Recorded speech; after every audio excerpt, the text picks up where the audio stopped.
क्या कुछ सर संभावनाएं आपको यहाँ पर लगी? देखिए मित्रों, पंचकुला का काफ़ी एरिया अब ऐसा इलीगल एनक्रोचमेंट के अंदर आया हुआ है, जिसके अंदर ये खड़गपुर का एरिया है, इसी में राजीव कॉलोनी का इंदिरा कॉलोनी का भी एरिया इसमें आया हुआ है।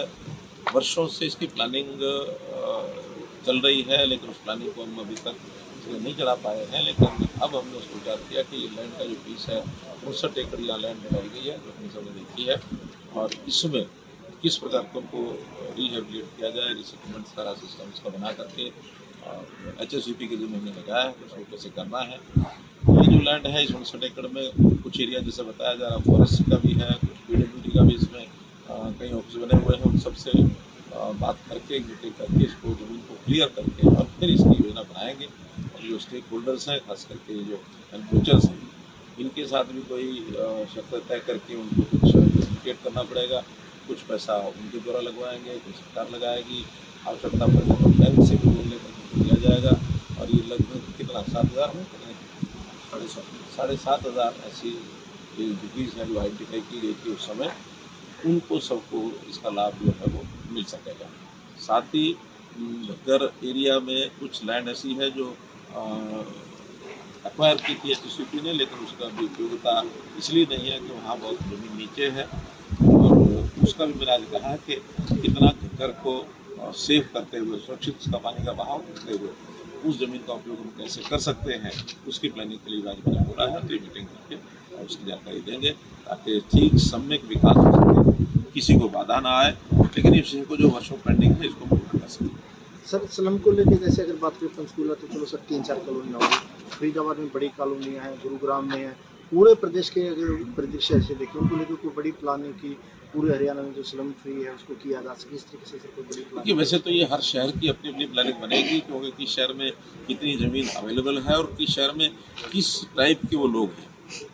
इस प्रकार के जो लोग हैं, एनक्रोचर्स हैं, इसमें भी कई प्रकार के ऐसे लोग होते हैं। कुछ लोग वर्षों से वहाँ बैठे हैं, लेकिन उनकी फाइनेंशियल स्थिति इतनी ज़्यादा कमज़ोर नहीं है कि उनको बिल्कुल हैंड टू माउथ होकर रहना पड़े। कुछ लोग ऐसे हैं कि जिनको थोड़ी सहायता करेंगे तो अच्छी कॉलोनी उसकी बन सकती है। कहीं हम प्लॉटेड का व्यवस्था करेंगे, कहीं हम मल्टी स्टोरी G+3 का विचार भी मन में आता है, वो हम करेंगे।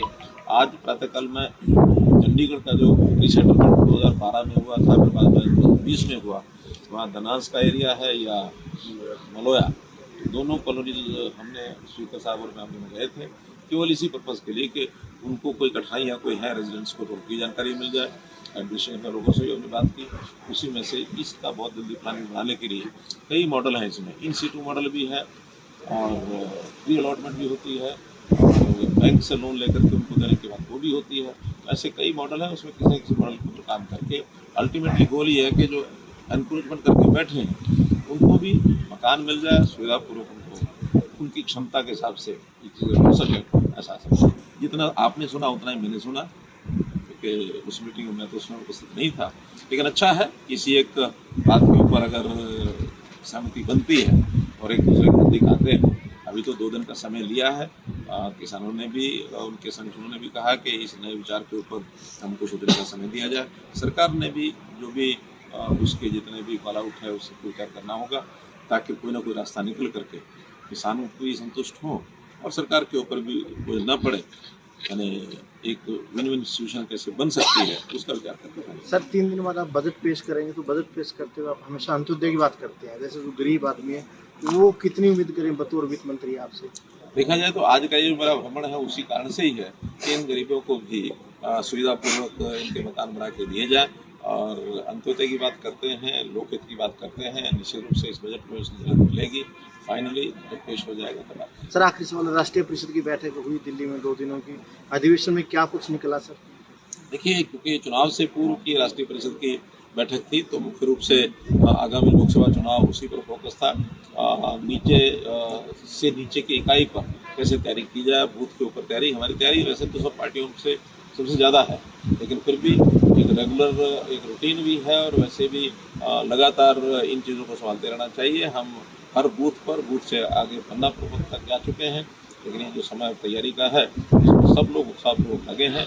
और जो हमारा टारगेट है बीजेपी 370 पार और NDA 400 पार, इस टारगेट को लेकर के चले हैं और निश्चित रूप से उसको पूरा करेंगे, हमें विश्वास है। हरियाणा में टारगेट सर 10 का 10।